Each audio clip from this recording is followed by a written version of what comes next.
Right, time to get serious with one of our trademark crash tests. This is essential viewing for anyone about to buy a second-hand car. Ah, the classifieds, the start of many a dream. Who hasn't convinced themselves they need an old Bentley Turbo R, or a cheap Lotus Elise, or even an ex-Jimmy Greaves BMW 7 Series? But the reality is, most people end up homing in on the more sensible option, a good, honest, reliable family hatch. In fact, there's one for sale right here at a bargain price, and frankly, I'd be daft not to buy it. So I'm going to.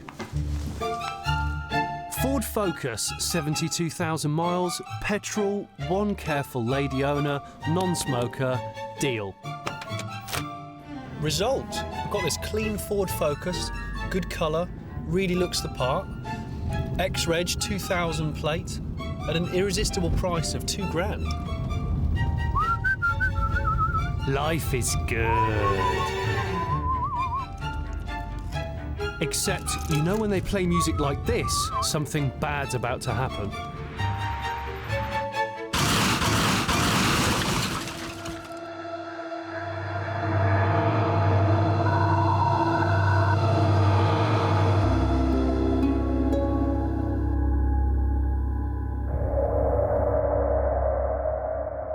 Two identical cars in a head-on collision at 30 miles per hour.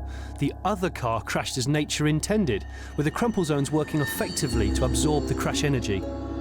There's a strong likelihood the passengers could simply dust themselves down and walk away. But with mine, it was a different story.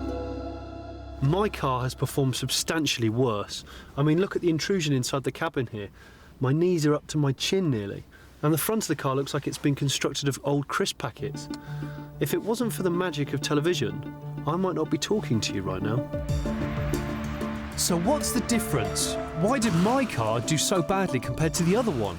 My car may have looked perfect, but it was once an insurance write-off and was repaired with what the experts call severe economic restraint. Now hang on, let's go back and see where things went wrong.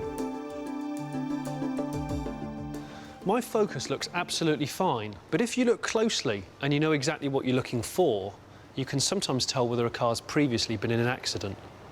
Cue our friendly engineer from the RAC to tell us what's amiss. Right, so can you tell me whether or not this car's actually ever been in an accident? Yeah, OK. If we take a look up at the chassis leg here, we can see around there that there's actually a weld that we can see that the front chassis leg has been changed. Also, the main concern I have here is that looking up the side of the chassis there, it looks as though it's been repaired with filler, which is obviously not a structural repair and not acceptable. What sort of accident has it previously been involved in?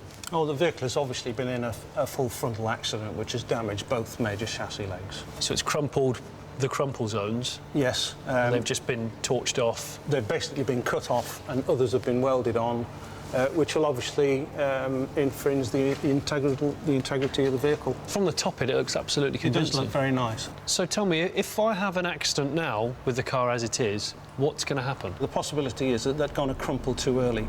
They're supposed to crumple in a set manner so that the occupants in the compartment in the passenger shell are protected.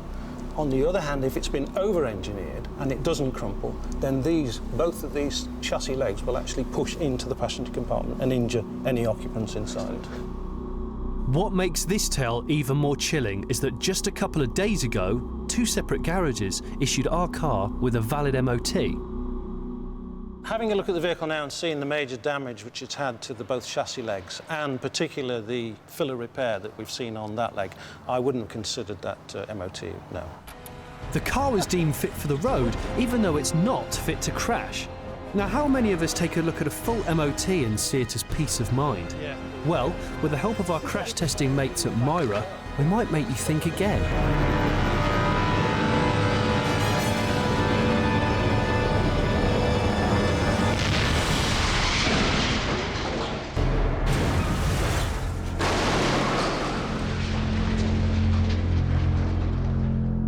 The forces involved, even at this relatively slow speed, are absolutely sickening.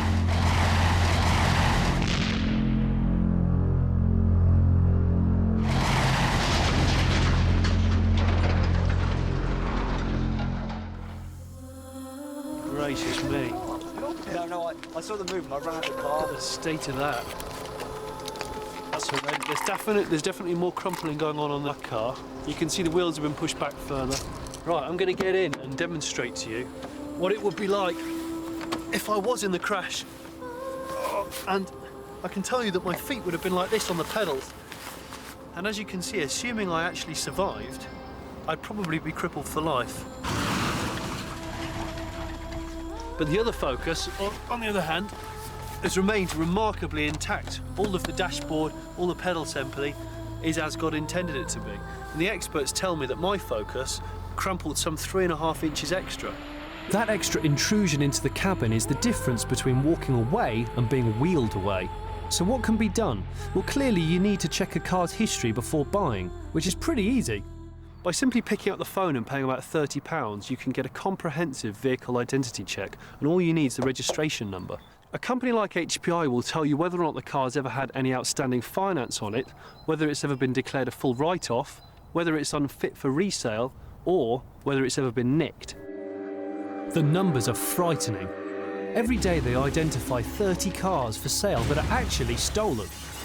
A quarter of the cars they check out turn out to have outstanding finance, and 4 out of every 100 have been written off. This car was actually for sale a couple of weeks ago. Now, I don't usually buy into all this scaremongery stuff, but it is genuinely shocking to think that if it weren't for the sake of one phone call, some family could be driving around in that car as we speak.